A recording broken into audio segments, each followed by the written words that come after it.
Today the topic is chemical kinetics. Today the topic is chemical kinetics. What is meant by kinetics? Kinetics means speed or rate ன்னு சொல்லுவோம். இங்கே நம்ம வேகம்னு அர்த்தம் தமிழில். இங்கே பார்த்தீங்கன்னா ஸ்பீடுன்னு சொல்கிறத விட நம்ம அதை ரேட்டுன்னு சொல்லி பழகணும். அதாவது ஒரு ரியாக்ஷன் எவ்வளவு ரேட்டில் நடக்கு. ரேட்டு மீன்ஸ் பைசா விலை கிடையாது, சரியா? ஸ்பீடுன்னு அதுக்கு இன்னொரு மீனிங் இருக்குது. ஸோ அப்போ ஒரு ரியாக்ஷன் நமக்கு அக்கர் ஆகிட்டுருக்கு அப்படின்னு சொன்னால் அந்த ரியாக்ஷன் எவ்வளவு வேகமாக நமக்கு அந்த ரியாக்ஷன் நமக்கு நடக்கு, புரிதாட்டதாங்க. ஸோ அப்போ அதை பற்றி படிக்கக்கூடிய ஒரு லெசன் தான் என்னது இந்த கெமிக்கல் கைனட்டிக்ஸ். அதை யூனிட்டுக்கான மீனிங் புரியுதா, சரியா? அப்போது ஒரு ரியாக்ஷனுடைய ஸ்பீடை, தட் மீன் ரேட்டை ஸ்டடி பண்ண போகிறோம், புரியுதா? அப்போ அதில் தாங்க ஃபஸ்ட்டு பார்த்திங்கன்னா ரேட். அப்போ ஒரு ரியாக்ஷன் இருக்குதுன்னு சொன்னால் அந்த ரியாக்ஷனுக்கு நமக்கு என்ன தெரியணும்? ரேட் ஆஃப் த ரியாக்ஷன் தாங்க நமக்கு தெரியணும். இப்போ what is meant by rate of the reaction? இப்போது ஒரு 2 ரியாக்டன்ட் எடுத்துக்கோ. இப்போ அந்த 2 ரியாக்டன்ட் தாங்க இப்போ நமக்கு என்ன செய்ய போகுது? ரியாக்ட் ஆகுது. அப்போ அந்த 2 ரியாக்டன்ட் ரியாக்ட் ஆகி யாரை ஃபார்ம் பண்ணும்? ப்ராடக்டை ஃபார்ம் பண்ணும், அப்படி தானே? அப்போது 2 ரியாக்டன்ட்டு ரியாக்ட் ஆகி ப்ராடக்டை ஃபார்ம் பண்ணுது அப்படின்னு சொன்னால் அங்கே ரியாக்டண்டோட கான்சன்ட்ரேஷன், அதாவது ரியாக்டண்டோட லெவல் நமக்கு அங்கே குறைஞ்சிட்டே போகும். ப்ராடக்டோட கான்சன்ட்ரேஷன், தட் மீன் ப்ராடக்டோட லெவல் நமக்கு அங்கே இன்க்ரீஸ் ஆகிட்டே போகும் தங்கம். சொல்லுது புரிஞ்சதோட தங்கம், சரியா? அப்போ ஒரு ரியாக்ஷன் நடக்குன்னு நாங்கள் சொன்னால் இப்போ ஏபிங்கிற 2 ரியாக்டண்ட் ரியாக்ட் ஆகி சிடிங்கிற 2 ப்ராடக்டை கொடுக்குதுன்னு வச்சுக்கோ. அப்போ முதல்ல அந்த ஏவும் பியும் ஃபஸ்ட்டு நம்ம எடுக்கும்போது அது நம்ம எவ்வளவு கான்சன்ட்ரேஷன் எடுத்தோமோ அது நமக்கு அங்கே அப்படியே இருக்கும், இப்படி தானே? இப்போ அப்போ ஏயும் பியும் இப்போ நமக்கு ரியாக்ட் ஆக ஆரம்பிச்சிருச்சு. அப்போ அந்த ஏயும் பியும் இப்போ நமக்கு ரியாக்ட் ஆக ஆரம்பிக்குது அப்படின்னு சொன்னால் அப்போ நமக்கு என்ன மீனிங்? சிடிங்கிற ப்ராடக்ட் ஃபார்ம் ஆகுது.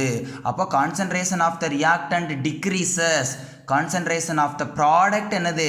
இன்க்ரீசஸ் அப்படின்னு அர்த்தம், புரியுதாட்ட தங்கம்? ஸோ அப்போ பாருங்கள், ரேட் ஆஃப் ரியாக்ஷன் தாங்கன்னு சொன்னால் change in concentration of the species involved in chemical reaction per unit time.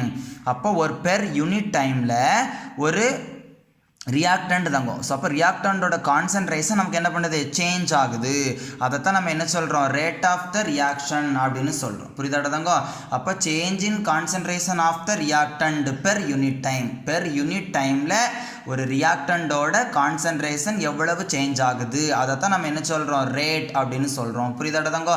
அப்போ rate of the reaction is defined as change in concentration of the reactant, புரியுதா? change in concentration of the reactant per unit time தாங்க.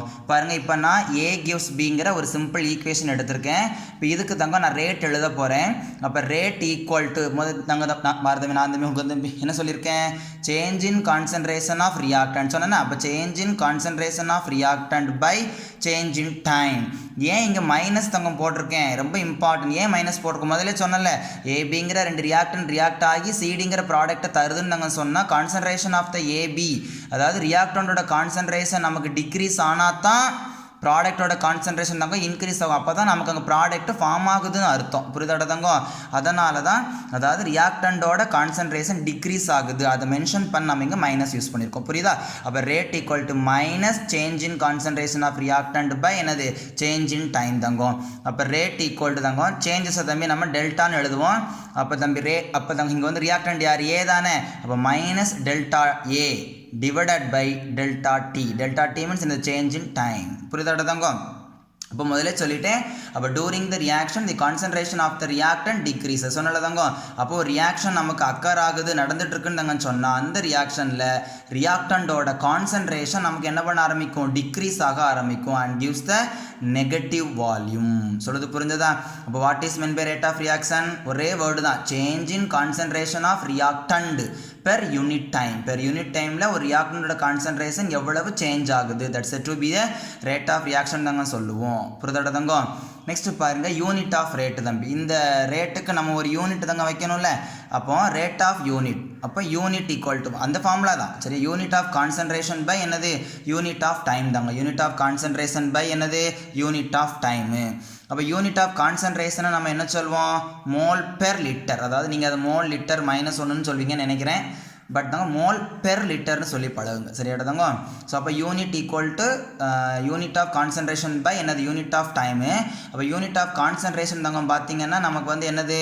Mole per litre divided by unit of time என்னது? Second தானே தாங்க? எஸ்னது என்னது? Second, சரியா? இப்போ இந்த செகண்டை மேலே கொண்டு போனால் ப்ளஸ் செகண்ட் தம்பி நமக்கு என்ன மைனஸ் செகண்ட் ஆகிடுமோ அதான் எழுதியிருக்கேன் mole per litre per second புரிதா தங்க. இப்போ சப்போஸ் நம்ம எடுக்கக்கூடிய ரியாக்டன்ட் தாங்க இப்போ கேஸ் ஃபேஸாக இருக்குது. இப்போ நம்ம எடுக்கக்கூடிய ரியாக்டன்ட் இப்போ வந்து கேஸ் ஃபேஸ் வாயுவாக இருக்குது கேஸ் ஃபேஸாக இருக்குன்னு நாங்கள் சொன்னால் அப்போ அந்த மாதிரி கேஸுக்கு the rate of reaction is represented as atmosphere per second. அதாவது மோல் பெர் லிட்டருக்கு பதிலாக அதவங்க நம்ம என்ன செய்யணும் அட்மாஸ்பியர் யூஸ் பண்ணணும். அப்போ unit of rate of reaction equal to என்னது அட்மாஸ்பியர் பெர் செகண்ட் புரிதாங்க. அட்மாஸ்பியர் பெர் செகண்ட் யாருக்கு இன் கேஸ் ஃபேஸ்க்கு சரியா.